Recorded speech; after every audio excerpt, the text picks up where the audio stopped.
Welcome to the Deep Dive. Today we're taking a shortcut to being truly well-informed on a topic that touches so many lives, whether you're maybe dreaming of starting something new or elbow deep in a current venture, or maybe just curious about why some businesses soar and others, well, stumble. Our mission today is to unearth the hidden truths of entrepreneurship, specifically the common, often quite counterintuitive pitfalls that actually lead to failure. And our guide for this deep dive is Fernando Trías' insightful work, El Libro Negro del Emprendedor, which translates pretty well to the Little Black Book of Entrepreneurship. Right. What's fascinating about this book, I think, is how it completely flips the script. Instead of just celebrating the success stories that film most business books, Trías meticulously dissects why businesses fail.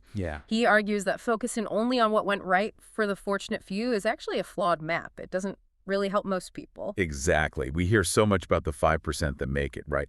But what about the 95% that statistically just don't survive beyond 4 or 5 years? Trías calls these the key failure factors, or FCFs. It's about learning from the stones with which 95% of entrepreneurs stumble. And that's exactly what we're going to dive into today, pulling out those crucial nuggets of wisdom for you. Okay. So let's start with a concept that really challenges conventional wisdom.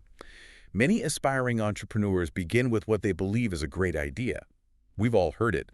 I want to start a business because I have this amazing, disruptive idea. The classic starting point. Right. But Trías, surprisingly, calls this a lamentable motive. That really makes you pause, doesn't it? It absolutely does, because it goes against the whole common narrative. So why isn't a great idea the solid foundation we often think it is? Yeah. Why? Well, the book explains that the idea itself is merely the object or maybe the vehicle of the business. It's not the deep-seated reason, the true engine, for undertaking such a demanding journey. Think of it like a writer whose only motivation is a great plot. What happens once that plot is finished? The idea is just a tool. It's not the fuel that keeps you going through thick and thin. That's a crucial distinction, vehicle versus fuel. And Trías doesn't stop there. He lists other lamentable motives for diving into entrepreneurship. Things like being unemployed, wanting to escape a demanding boss, maybe yearning for better work-life balance, or simply chasing quick riches. All very common triggers. Very common. Yet, interestingly, he also shares powerful anecdotes of people who started with these very lamentable triggers, but ultimately found success. There's the bank manager, for instance, who, after being prematurely retired at 50, channeled that frustration into building a wildly successful real estate business. Right, I remember that one. Or the individual driven to restore family patrimony after a financial crisis. Even Trías himself admits his initial escape from a corporate environment was, in his own words, a lamentable trigger.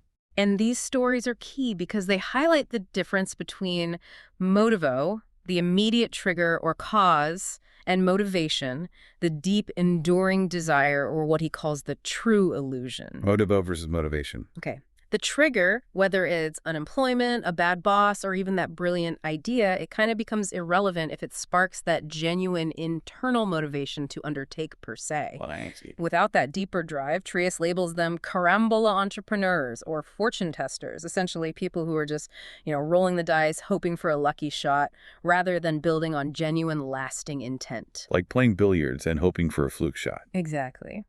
This brings us to the first key failure factor. FCF1, undertaking with a motive, but without true motivation.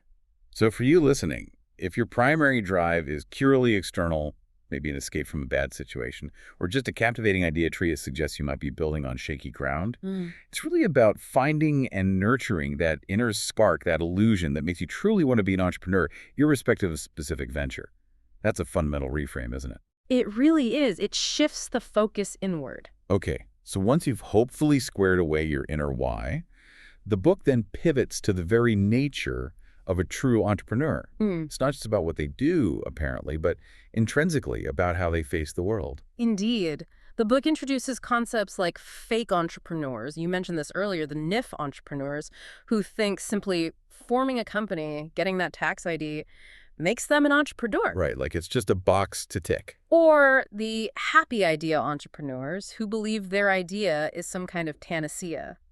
The core argument here is that entrepreneurship isn't merely a series of administrative steps or a business launch.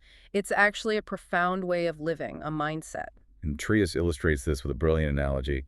A firefighter. Ah, yes, the firefighter. A true firefighter doesn't just tolerate the uncertainty and risk of their job. They genuinely love it. They thrive on the adrenaline, the unpredictability of real dangers. Similarly, a true entrepreneur, Trías argues, enjoys uncertainty. Enjoys it. That's a strong word. It is. And this isn't about being reckless or naive. It's about having such a profound illusion, that deep motivation we talked about, that the possibility of failure isn't even truly contemplated. Juan Mateo, one of the interviewees in the book, captured it perfectly. When you really undertake, you don't contemplate failure. It all starts with a dream. Which sounds almost idealistic, but it points to a certain mindset. And this leads us directly to FCF2, not having an entrepreneurial character. If you don't relish uncertainty, if it truly drains you rather than energizes you, then you're fighting an uphill battle from the start. Makes sense. But here's the hopeful part. The book offers a kind of safe passage or salvoconducto for those who don't have this innate entrepreneurial character. Okay, what's that? It's the ability to overcome difficulties, what Trías calls a fighter spirit, or just sheer tenacity, grit. Ah, okay. So even if you don't love uncertainty, you can compensate with grit. That's crucial for many of us because, let's face it, not everyone is born a risk junkie. Absolutely not. And think about it. Things rarely go exactly as planned, right? Whether for better or worse. Trías shares a personal anecdote about losing a major bid early in his business. This client represented, I think, 70% of their projected first-year revenue. Huge. Huge. And they'd invested over half their capital just to compete for it, and they lost. It could have been devastating. Could have sunk them. Easily. See. But instead of giving up, he and his partner learned from it. They refined their approach and eventually won that same client back 2 years later. That's the fighter spirit in full display, not just bouncing back, but actively learning and improving from the setback. And the book emphasizes that every entrepreneur, even the successful ones, makes big mistakes. It cites the case of Everest, formerly DMR Consulting, a big firm, which famously returned 900 million pesetas for a failed project to Deutsche Bank. Wow, 900 million pesetas. Yeah. That's a lot of money back then. A staggering sum, yeah. Equivalent to many millions of euros or dollars today, relative to their size at the time. Yet, they took responsibility, absorbed the hit, and grew stronger. This isn't just resilience, it's the ability to learn and adapt from major adversity. So it's not about never failing, it's about how you handle it. Precisely. So for those who aren't born entrepreneurs, cultivating this fighter spirit, maybe through intellectual challenges like learning a new language or physical ones like endurance sports, is absolutely crucial. Yeah. This is FCF3, not being a fighter. So what really stands out for you here, listening to this? Are you a natural uncertainty lover? Someone who kind of thrives on the unknown, finds energy in challenges? Or are you maybe more like me, someone who might need to actively build that fighter spirit and resilience, perhaps by stepping outside your comfort zone in other areas of your life? Good question to ask yourself. Either way, the message is clear. Entrepreneurial success isn't just about good ideas. It's often forged in the fires of adversity. You need that resilience. Okay, now let's wade into one of the most contentious areas for new businesses. Partners. Trías takes a remarkably strong, almost provocative stance here. He argues that most new entrepreneurs take on partners primarily out of fear. Fear, yeah, that's his core argument. This immediately raises the question, are partners truly necessary? The book claims that fear of going it alone, fear of failure, fear of not being able to do it all is the predominant driver, not strategic need. So it's emotional, not rational. Often, yes. Armando Laris, one of the interviewees, summed it up bluntly. Better alone than with bad company. This highlights FCF4, having partners when you can actually do without them. That's a bold claim, especially when we often hear about the power of collaboration, synergy, all that. It is bold. But Trías doubles down, stating that a partner is actually the most expensive resource you can have. More expensive than anything else. Paid in shares, yeah. He describes it like a long-term loan at 22%. He suggests more cost-effective alternatives. Need money. Talk to a bank. Can't do it all yourself. Hire an employee. Don't master an area. Subcontract it. Have fears. Well, his advice is exercise and build your personal resilience. Huh. So basically, don't give away equity just because you're scared. That's the gist.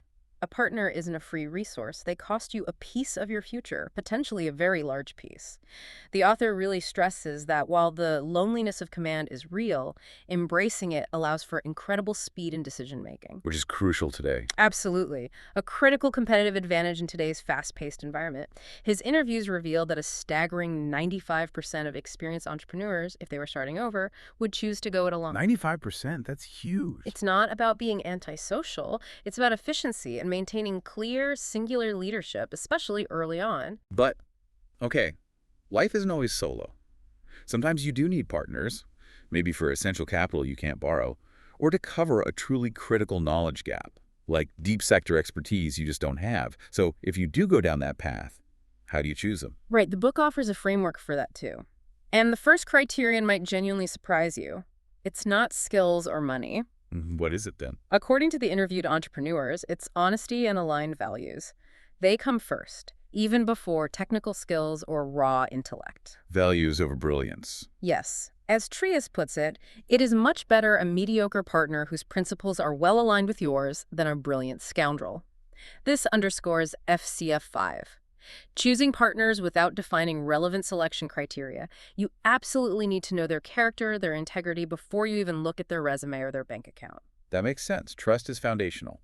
And after values. Then it's about complementary characters, maybe an analytical mind with a creative one, for instance, not two people who think exactly alike and have the same blind spots. Right, cover more ground. And finally, and this is key, they must bring real, tangible value. They can't just be, in the book's rather blunt term, a potato, meaning someone who doesn't contribute meaningfully, but just sits there consuming resources and equity. Okay, no potatoes. Got it. And if you do choose partners, the book gives a truly counterintuitive first pact to make.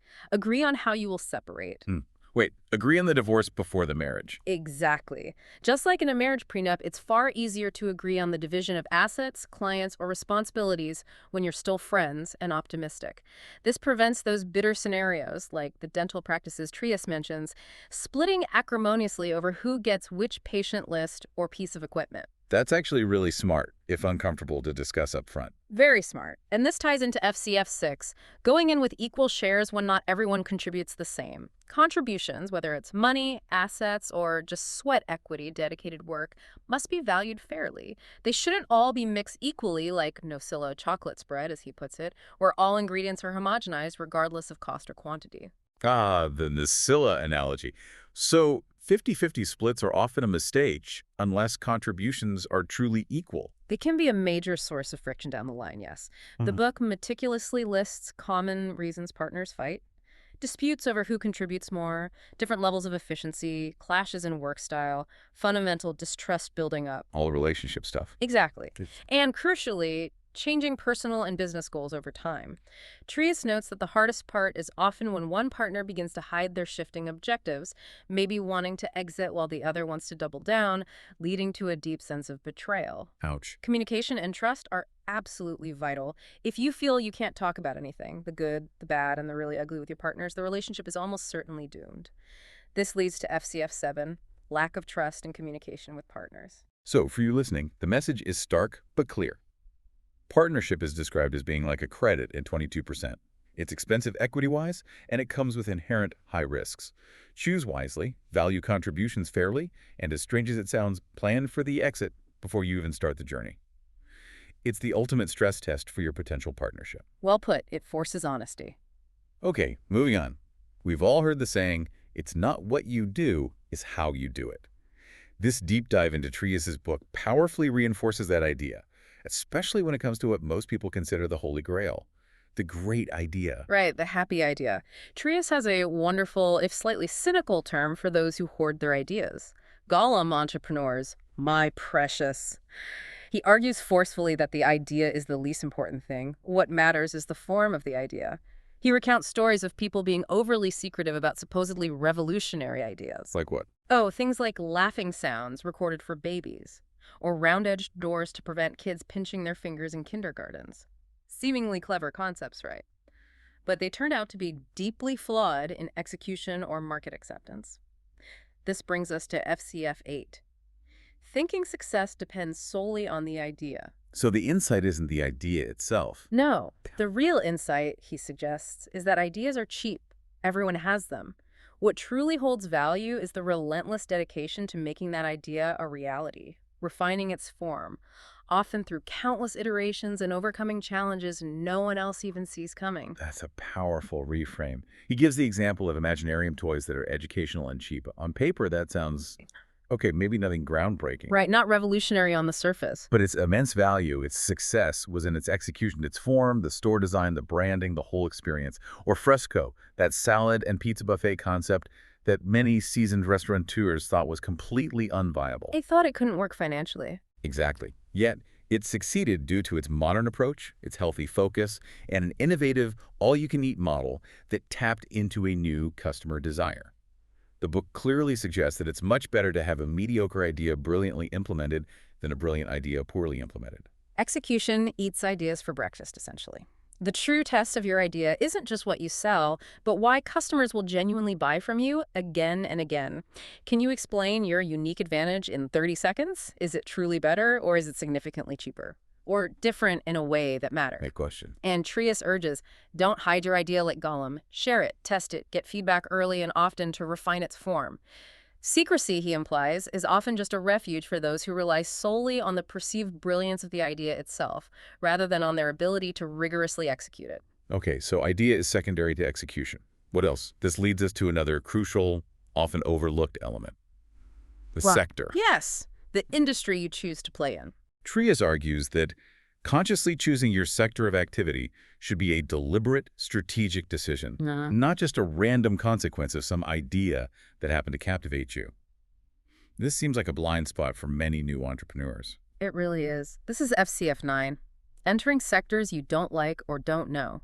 If you don't genuinely love or feel a deep connection to the industry you're entering, it's potentially a recipe for disaster. Why love? Isn't business just business? Because you'll be living and breathing it 24/7. If you don't have some passion or at least deep interest, the inevitable difficulties become unbearable. The author shares a telling anecdote of a highly intelligent friend who failed miserably in the fast food business. Why did he fail? Because he was captivated by a cool American concept, not the actual sector of fast food service itself. He was, as the book says, enamored of the foreign concept, not the service or product behind it. He didn't understand or enjoy the nuts and bolts of the industry. He liked the sizzle, not the steak. Exactly, and the book stresses, no novice has won a Nobel. If you don't truly understand the sector, its nuances, its players, its unspoken rules, how can you possibly hope to redefine those rules effectively? Or even just survive? That really resonates. You see someone like Juan Carlos Tuz, the founder of Cameo Media, who succeeded precisely by redefining film distribution rules because he knew the industry inside and out. Deep insider knowledge. Yeah. He wasn't just bringing a new product. He took existing elements and ingeniously put them together in a new way. He even convinced competing film producers to invest together in his distribution business, which was unheard of, thereby ensuring he had content. That kind of innovation, that ability to reshape a market, almost always comes from deep, intimate knowledge of the industry.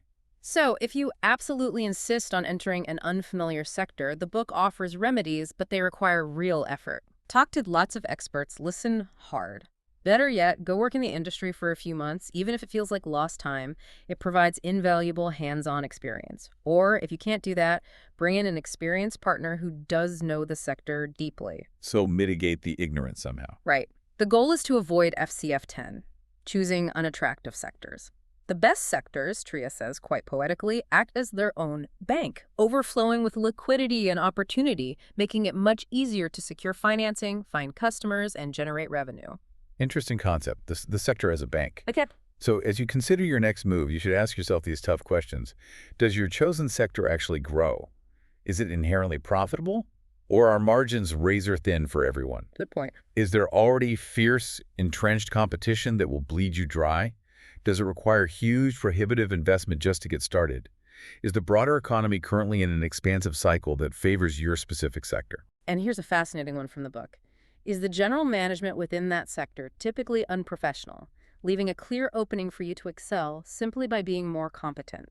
Finding the inefficiency. These are crucial questions for long-term viability, and they have absolutely nothing to do with whether your initial idea feels happy or exciting.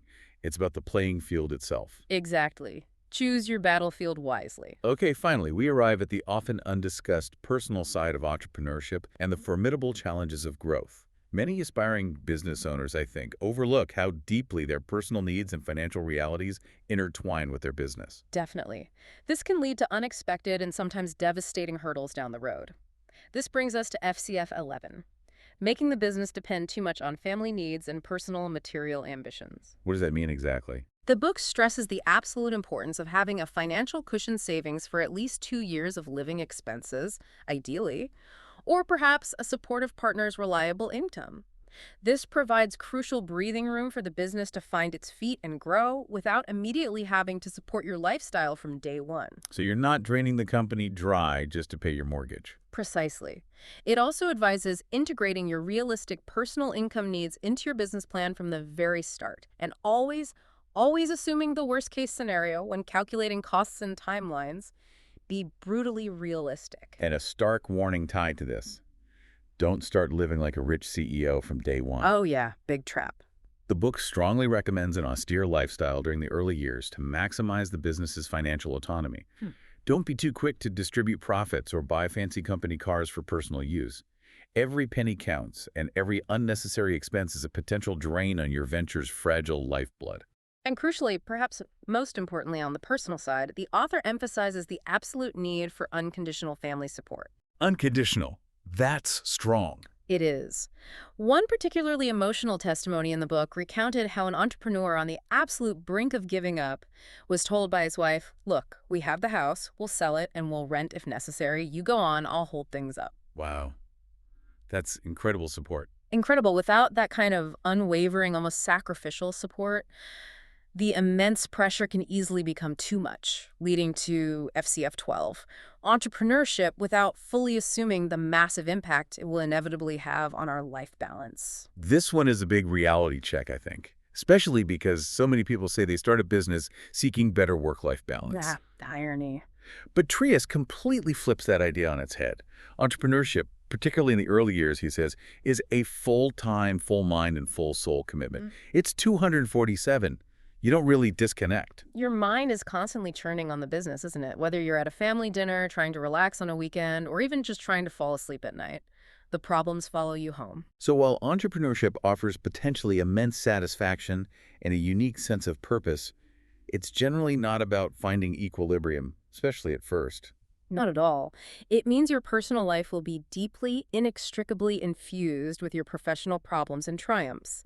It's a demanding, almost draconian contract that demands your constant attention and mental energy. So the reality check is, if you're primarily chasing balance, entrepreneurship might actually take you from Guatemala to worse, as the saying goes, at least in that specific dimension of your life. For a while, almost certainly yes, it requires a different kind of fulfillment calculation. Okay, shifting gears slightly to growth. The book makes a profound argument that creating a company is not that complicated. The truly difficult thing is managing its growth. That rings true. Starting is hard, but scaling is often harder. Plans, he suggests, aren't really for precise execution, but more for anticipating those critical inflection points where the business model needs to fundamentally change as it scales. What worked when you were small simply won't work when you're much larger. You need to adapt. Right. The model itself has to evolve. This sets up FCF 13, creating business models that don't generate profits quickly and sustainably. Quickly. What does he mean by quickly? The book insists that a business ideally should generate profits from the first year or very soon after. If it doesn't, something is almost certainly wrong with the underlying model or its execution. That challenges the whole blitz-scaling, grow-at-all-costs Silicon Valley narrative. It absolutely does. It powerfully challenges the common grow or die mantra, stating it's far more important to be profitable and sustainable than to just chase top-line sales at any cost. He cites a great example of a textile business. What did they do? They strategically reduced their sales by 25%, deliberately shedding unprofitable, high-maintenance clients. And the result? They tripled their profits. Wow. Smaller, but much more profitable. Exactly. The core lesson there is, growth can actually enslave you if it's unprofitable. Profit liberates you, gives you options. That's a fantastic point. Okay, finally, our deep dive concludes with a really powerful distinction that can make or break a venture long-term. The difference between an entrepreneur and a businessman. Or businesswoman, of course. Of course. An entrepreneur, Trías explains, typically loves to create and build something from scratch. A businessman loves to manage and grow an existing venture. They're different skill sets, different passions. And the author himself found, through his own experience, that he was much more of an entrepreneur than a businessman. He recognized that his true passion, his energy, was really in the creation phase, not necessarily in the ongoing management and scaling. That self-awareness is key. It's absolutely key. And this leads directly to the final factor, FCF 14. Being an entrepreneur and not a businessman, and crucially, not knowing when to step aside. Ah, the founder's trap. Precisely. Many entrepreneurs develop such a deep emotional attachment to their creation, a feeling of almost parental proprietorship, that it prevents them from stepping aside, even when the business clearly outgrows their skill set, their passion for day-to-day management, or even their natural temperament. Holding on too tight. Yeah. The most critical point here, and maybe the hardest, is recognizing when you are no longer the absolute best person to lead the company's next phase of growth, and then having the courage, the true foresight, to make that change, even if it feels like abandoning your baby. That takes real maturity in putting the business first. Mm. So after diving into all these failure factors, what does this all mean for you, the listener? Fernando Trías' Little Black Book of Entrepreneurship isn't designed to discourage you. Quite the Okay. opposite, really. No, it's not meant to put you off. It's meant to serve as a definitive litmus test, a rigorous preparation for the often brutal realities of the entrepreneurial journey. And the ultimate takeaway from this deep dive is a truly provocative thought from the author himself. Your enemy is yourself. The ignorance of your own ignorance is the source of all failures. Wow. He continues. Enter only to win, not just to try. An undertaking, like living and loving, is ultimately only a matter of will. Powerful stuff. Whether you're considering a new venture or already navigating its daily complexities, understanding these key failure factors can truly be your greatest shield. It's about being prepared, being brutally honest with yourself about your motivations, your character, your sector, your A partners. family situation, your finances, everything. Everything. And building that inner will, that profound illusion that will see you through the inevitable tough times. The real question is, what will you do with this new knowledge?